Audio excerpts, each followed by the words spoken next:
Soldiers তাদের কর্তব্যরত অবস্থায় তাদের প্রাণ বিসর্জন দিয়েছেন। আমরা তাদের জন্য 1 মিনিট সাইলেন্স অবজারভেশন করব। তো এসে গেছেন হয়তো বাধ্যগত কারণে বা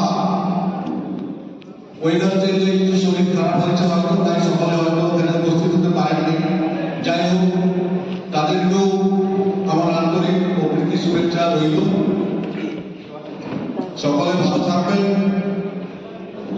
আর বাকি আমি স্টেশন কমান্ডার মহাশয়কে বলবো, উনি এই ব্যাপারে আমাদের এক্স সার্ভিসম্যানের যে অর্গানাইজেশন সেই ব্যাপারে কিছু আলোকপাত আপনাদের উপরে করবেন।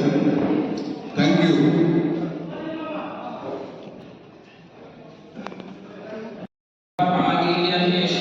আপনাদের সঙ্গে ইন্টারাকশন করার সুযোগ পাওয়ার জন্য আমি নিজেকে খুবই গর্বিত মনে করি।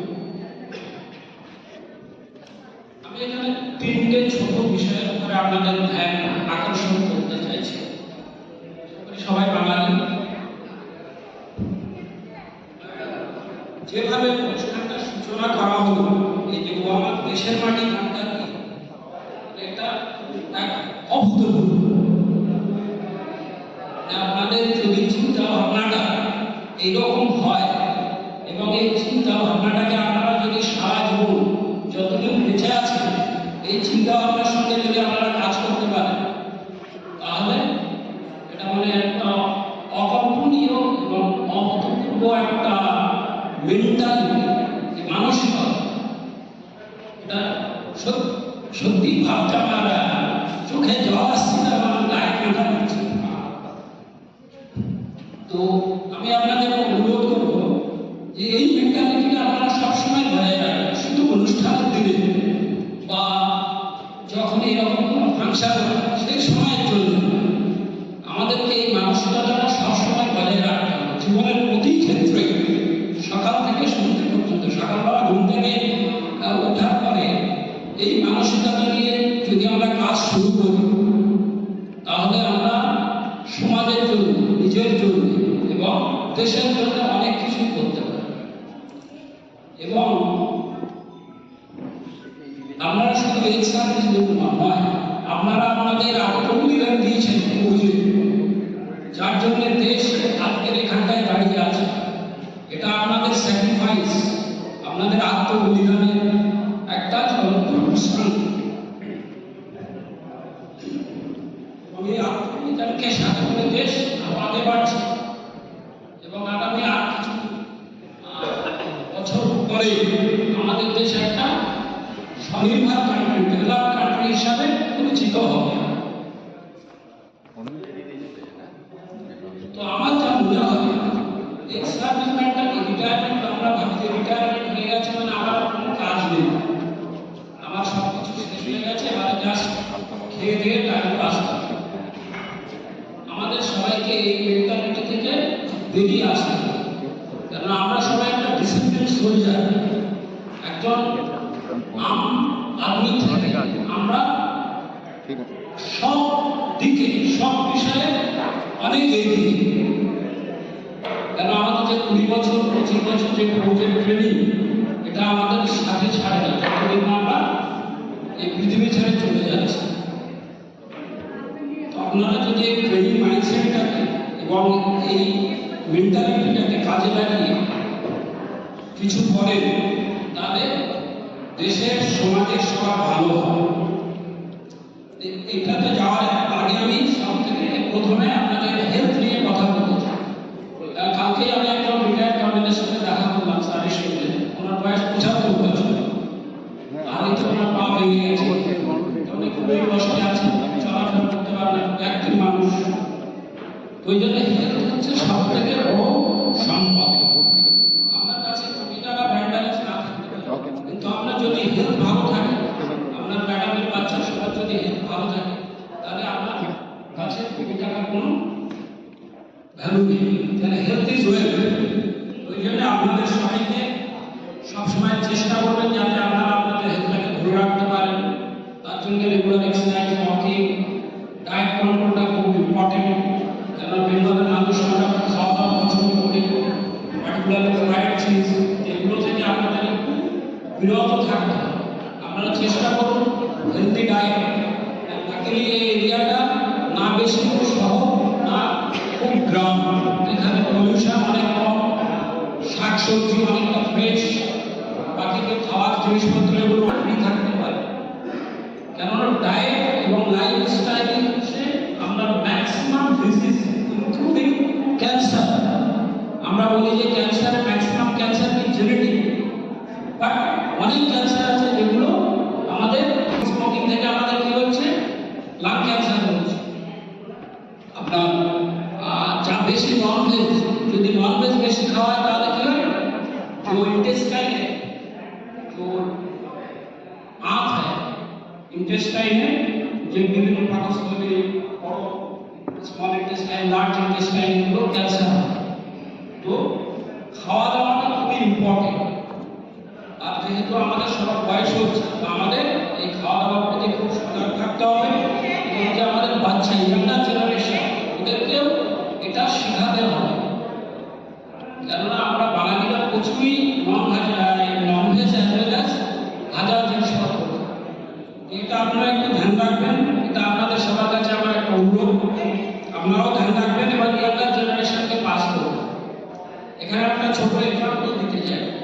আমি ব্যাঙ্গালোরে মাঝে মাঝে যে আমার মেয়ে ওখানে পড়াশোনা করে, ওখানে রাস্তায় আমি একটা জিনিস লক্ষ্য করেছি যে এখানে যেমন রাস্তায় বেরোলে আপনার ফ্রুট জুস অনেক নারকেলের গাছের ডাবগুলো পাওয়া যায়, কিন্তু ওখানে আপনি রাস্তায় দেখবেন ইয়াং জেনারেশন, সব ইয়াং ছেলে মেয়ে 20 বছর থেকে 30 বছরের ভিতরে সব কি খাচ্ছে, ডাবের জল খাচ্ছে। ওখানে এরকম কোকা কোলা পেপসির ক্রেজ নেই, that is a very good thing. মানে ওরা ওদের কালচারটাকে অনেকটা ধরে রাখতে পেরেছে, যেটা আমরা আমাদের বাঙালিরা পারি না।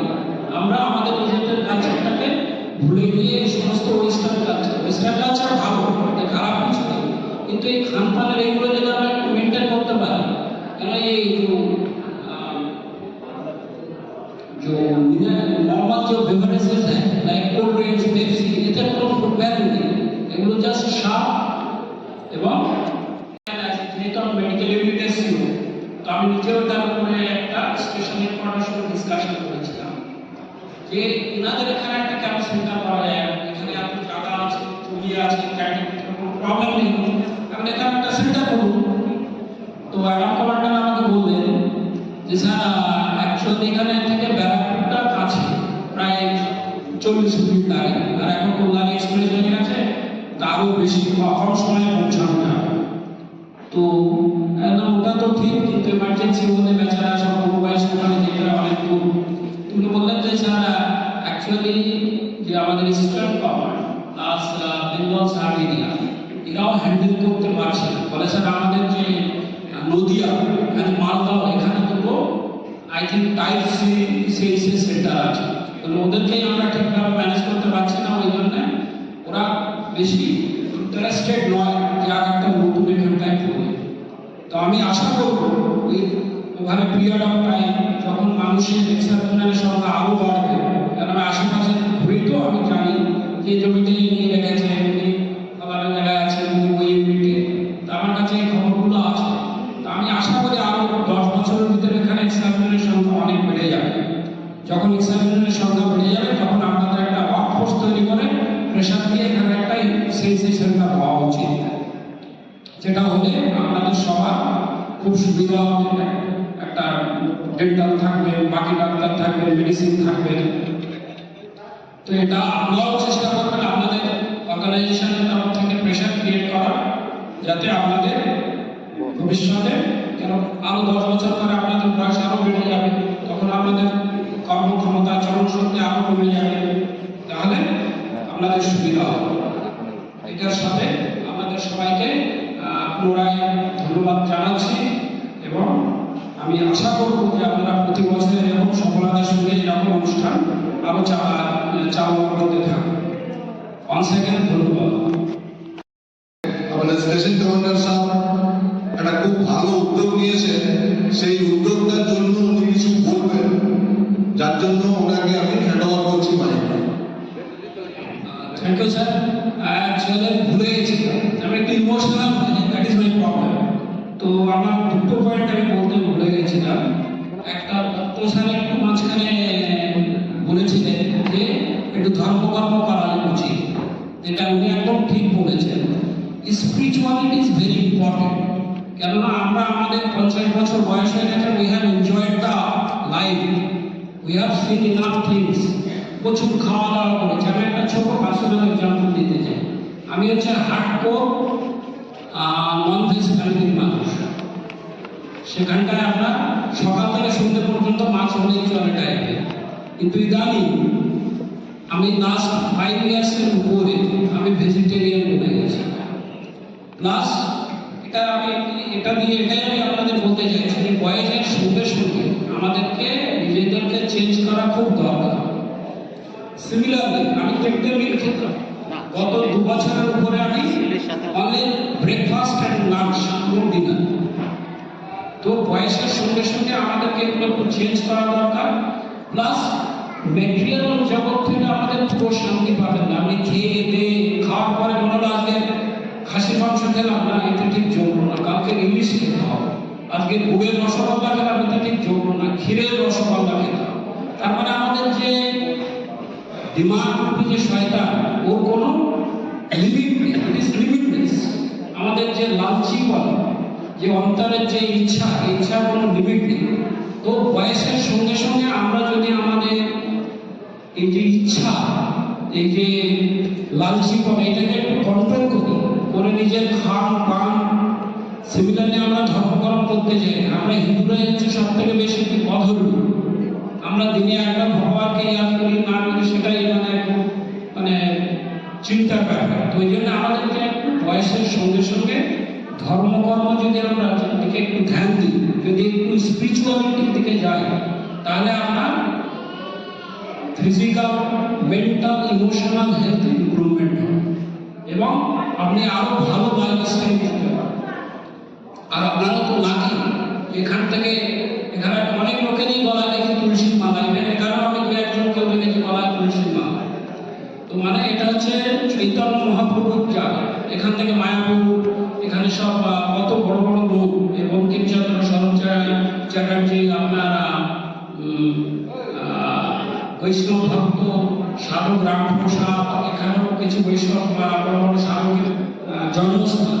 তো যদি আমরা একটু আর এইদিকে আমাদের চিন্তা করা উচিত, বিশেষ করে আপনাদের, যেহেতু আপনাদের কাছে সময় প্রচুর আছে, তা আপনারা যদি ধর্মকর্মের দিকে একটু ধ্যান দেন, তাহলে আপনার শারীরিক, মানসিক সব দিক দিয়ে আপনার উন্নতি হবে।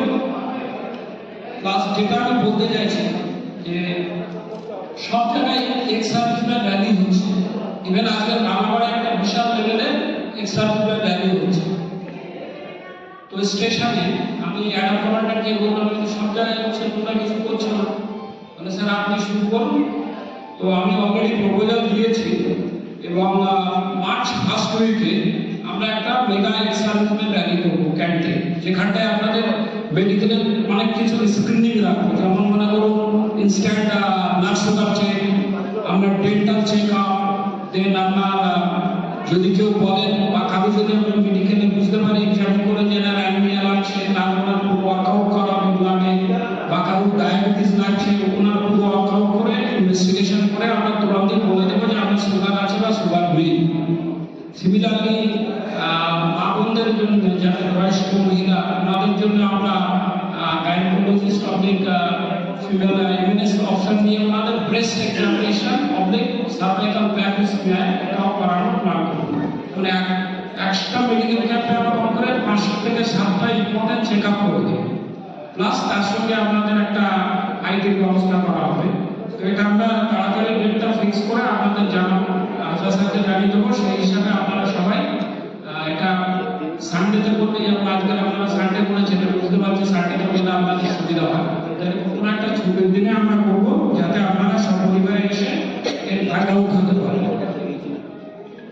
এখানে আরেকটা কথা আমি আপনাদের সবাইকে জানাতে চাই, বিশেষ করে মহিলা যাদের 45+ এজ হয়ে গেছে, আপনারা রেগুলার গাইনোকোলজিস্টের কাছে গিয়ে আপনাদের অ্যাটলিস্ট অল্টারনেট ইয়ারে যাবেন, গিয়ে ব্রেস্ট অ্যান্ড সার্ভাইকাল এক্সামিনেশনটা করাবেন।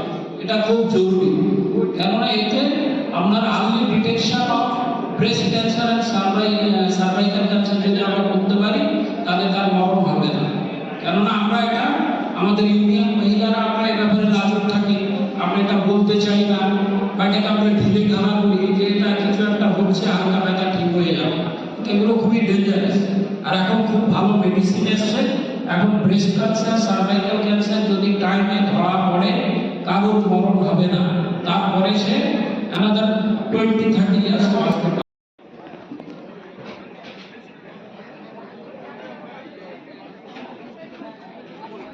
রোবট দিচ্ছে যে ভাই, বসে আরাম পাওয়া যাচ্ছে।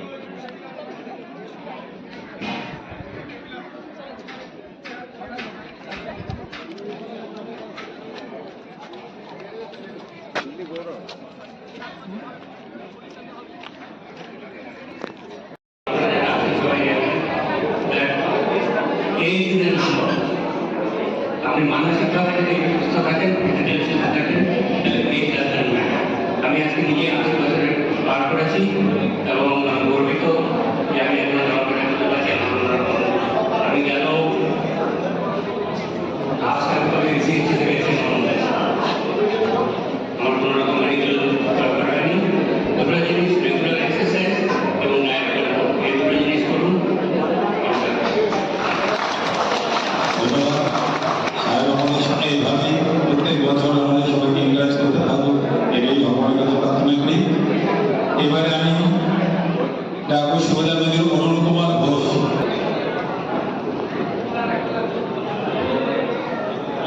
রবীন্দ্রনাথ অধিকারী।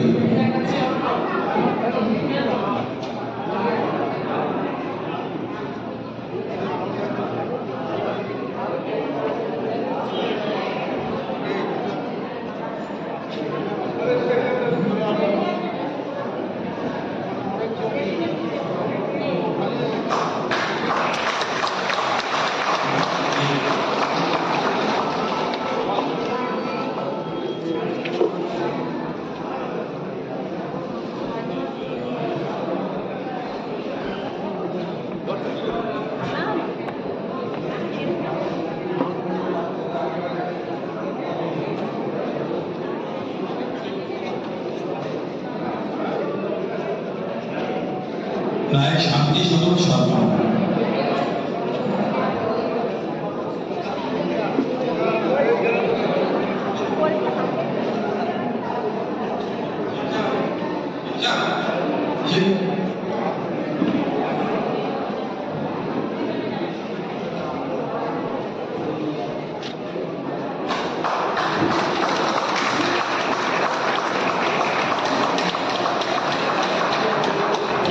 নায়ক বীরেন্দ্রনাথ পোদ্দার। নায়ক বীরেন্দ্রনাথ পোদ্দার আসেন। বীরেন্দ্রনাথ পোদ্দার।